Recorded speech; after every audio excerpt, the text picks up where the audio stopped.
जो traditional claim है अफगानिस्तान का कि अटक तक ये सब हमारा इलाका है जिस पे पाकिस्तान बैठा हुआ है। और इसके साथ साथ मुल्ला याकूब साहब की स्टेटमेंट जो कहते हैं कि हम अपनी फौज को ट्रेनिंग देने के लिए हिंदुस्तान भेजने के लिए तैयार हैं। हिंदुस्तान के एक काफी बड़े डेलीगेशन ने काबुल का दौरा किया। शेख रशीद ने मीडिया से गुफ्तगू करते हुए कहा कि अगर मौजूदा हुकूमत जो है ये ऐलान करती है गिरफ्तारी की तो ये सबसे बड़ी बेवकूफ़ी होगी। उनका ये कहना था कि मैं पार्टी का हिस्सा तो नहीं हूं, लेकिन ये मोहब्बत है इमरान खान साहब की कि वो पार्टी की कोर कमेटी के इजलास में मुझे बुला लेते हैं। खबरों की कमी नहीं है साहिब। पाकिस्तान है, ये स्पेशल छोड़ी गई थी पाकिस्तानियों के ऊपर, पाकिस्तानी फौज के ऊपर, पाकिस्तान के अंदर तबाही मचाने के लिए। मगर आप मुझे बताएं, अगर ये दो कबायली बैठ के अग्री कर गए कि हाँ मलाखंड फाटा को निकाल दो केपी से और इनको रिकग्नाइज करो,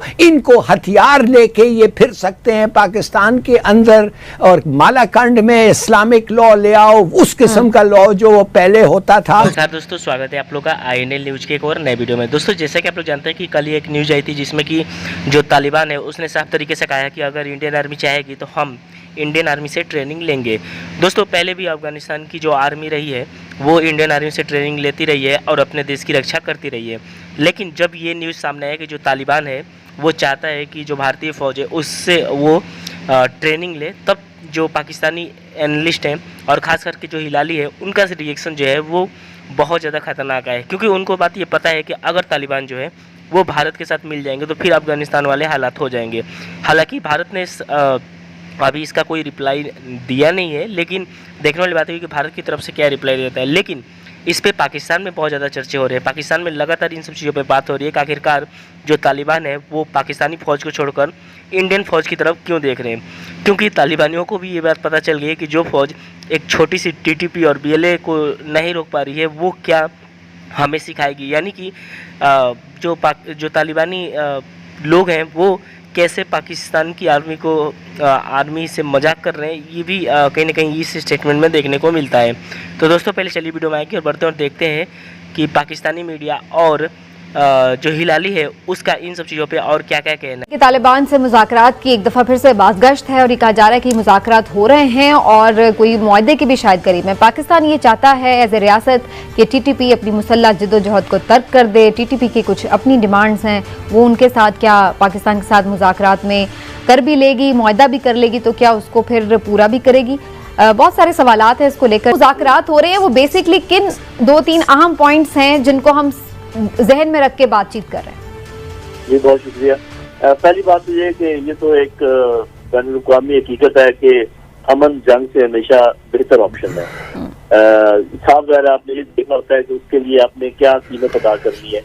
कीमत जो है वो ऐसी होनी चाहिए जो कि काबिल कबूल हो। आपसे ये पूछना चाहता था कि ये शायद मेरा इम्प्रेशन गलत हो और आप बेहतर जानते हैं, क्या is it a question of good cop and bad cop? TTA और TTP में कोई फ़र्क नहीं है इन टर्म्स ऑफ, वो भी क्लेम करते हैं जो ट्रेडिशनल क्लेम है अफगानिस्तान का कि अटक तक ये सब हमारा इलाका है जिस पे पाकिस्तान बैठा हुआ है। मगर आप मुझे बताएं, अगर ये दो कबायली बैठ के अग्री कर गए कि हाँ मलाखंड फाटा को निकाल दो केपी से और इनको रिकग्नाइज करो, इनको हथियार लेके ये फिर सकते हैं पाकिस्तान के अंदर, और मलाखंड में इस्लामिक लॉ ले आओ, उस किस्म का लॉ जो वो पहले होता था, आपका ख्याल है ये एक्सेप्टेबल होगा? बात ये है कि तहरीक तालिबान अफगानिस्तान यानी कि अफगान तालिबान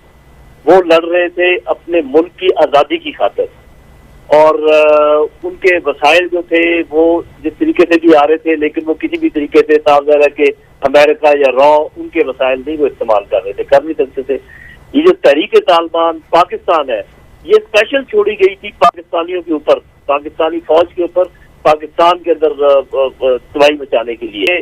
तहरीक तालिबान पाकिस्तान के पीछे थी, CIA थी।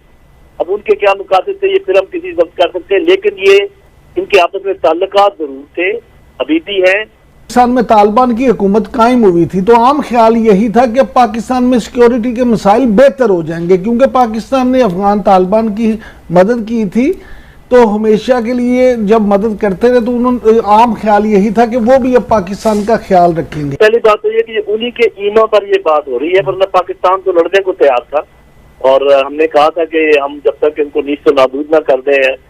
और मेरे अपने ख्याल में ये है कि अभी, और फिर आप जब कहते हैं ना कि जी पाकिस्तान में अमन नहीं आया, तो मेहरबानी करके इस बदअमनी को जरा कंपेयर करें जब अशरफ गनी के शुरू के पहले के हालात से। बिल्कुल ठीक। कारदाई के जो हालात को हमेशा कंपैरिजन देखा जाता है मेरे भाई, इन आइसोलेशन नहीं देखा जाता। नहीं थे तो हर दूसरा सहाफ़ी ये कहता था, हर सियासतदान कहता था इमरान खान भाग गए, वो बनी गाला में नहीं है। जबकि मेरे तो कुछ इतने समझदार दोस्तों को यह इल्म नहीं है कि इमरान खान ने जिस वक़्त इस्लामाबाद धरना ख़त्म करने का जब ऐलान किया था कि धरना नहीं होगा और 6 दिन की मोहलत दी थी, उसके बाद खान साहब सीधा बनी गाला ही गए थे। वो कहते रहे पेशावर गए नहीं।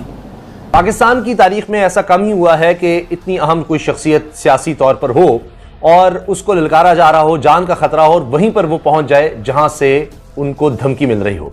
इमरान खान साहब इस्लामाबाद आ गए और इसके बावजूद कि उनकी जान को खतरा है, अब आप देखिए कि उनकी गिरफ्तारी का ऐलान भी हो चुका वज़ीर दाखिला की तरफ से, उसके बावजूद इमरान खान साहब आए हैं। बाबर अवान साहब जो सीनियर वकील भी हैं, इमरान खान साहब के मुशीर भी हैं, उनको अदालतों में रिप्रेजेंट करते हैं, उन्होंने कहा कि बड़े बड़े कुछ कमरों में, ऊंची ऊंची दीवारों के पीछे बंद कमरों में फैसले हुए हैं जिनमें यह भी है कि जी इमरान खान को रास्ते से हटाना है। मरीम नवाज साहिबा का बयान आप ज़हन में रखिएगा, वो कह चुकी हैं कि जी मुल्क तरक्की नहीं कर सकता जब तक इमरान खान का सियासत में वजूद है। कि इमरान खान आज बनी गाला आ रहे हैं और उनकी गिरफ्तारी की तैयारी मुकम्मल की जा चुकी है। वो खबर बिल्कुल ठीक है, अपनी जगह पर वो खबर मौजूद है। इमरान खान आज बनी गाला इस्लामाबाद अपने घर वापस पहुंच चुके हैं और उसके बाद उनकी कोर कमेटी का इजलास हुआ। उस मीटिंग में बड़े अहम फैसले किए गए जिसमें यह स्ट्रेटजी भी डिस्कस हुई कि इमरान खान को गिरफ्तार किया जाता है तो फिर उसके बाद कैसा रिएक्शन शो किया जाएगा।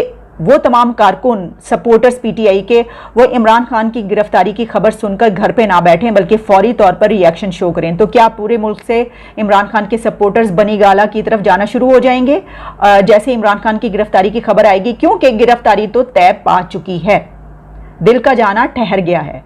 ये खबर जो आपको बताई थी कि 3 दिन पहले ये फैसला हो चुका है, तो अब होम मिनिस्टर राना सना की तरफ से ये कहा गया है कि इमरान खान को तो गिरफ्तार, उनकी सिक्योरिटी पर जो सिक्योरिटी ऑफिशियल्स अपॉइंटेड है वही उनको गिरफ्तार कर लेंगे। एक और वीडियो रिकॉर्डिंग हो चुकी है और ये वीडियो रिकॉर्डिंग खान साहब के करीबी दोस्त ने की है जिसमें उसने भी खदशात का इजहार किया कि खान साहब के इर्द गिर्द ये सब कुछ हो रहा है और ये सब कुछ हो सकता है।